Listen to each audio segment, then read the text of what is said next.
ఇంకో దారుణం చూడండి, ఇంకొకటి దుబాయ్లో ఇద్దరు తెలంగాణ వాసుల హత్య, వారిని నరికి చంపిన పాకిస్తానీ, మరో ఇద్దరిపైన దాడి, విద్వేషంతోనే హత్య, చంపిన తర్వాత మత నినాదాలు.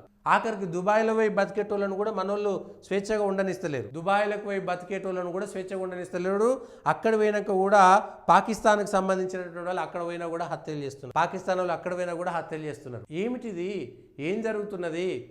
పాకిస్తానోడు అందులో ఉన్న ప్రతి పౌరుడు ఉగ్రవాదితో సమానమని చెప్పడానికి ఇంతకంటే ఇంకేం కావాలని నిదర్శనం? భారతదేశం మీద అణువణువున విషం పెంచుకున్నారు. మనమేం పాకిస్తాన్ మీద ప్రతి ఒక్కరిని చంపాలని మనం చెప్పట్లేదే. నీ జాగాలో నువ్వు ఉండరబోయి, నువ్వు దేశం నువ్వు తీసుకున్నావు, నా జాగాలో నేనుండు, మనుషుల్లాగా బతుకుతామన్నావు. కానీ ఎంతసేపటికి భారతదేశం మీద బాంబులు వేయాలి, ఉగ్రవాదులను పంపాలి, భారతీయులు ఎక్కడున్నా చంపాలి. ఇదేనా పాకిస్తాన్? ఇవాళ పాకిస్తాన్ జిందాబాద్, నేను పాకిస్తాన్ ప్రేమిస్తా అనేటువంటి వాళ్ళు సమాధానం చెప్పాల్సిన ప్రజలారా ఒకసారి అర్థం చేసుకోండి. ఎవరు విద్వేషాలు రెచ్చగొడుతున్నారు ఈ ప్రపంచంలో ఒక్కసారి అర్థం చేసుకోండి.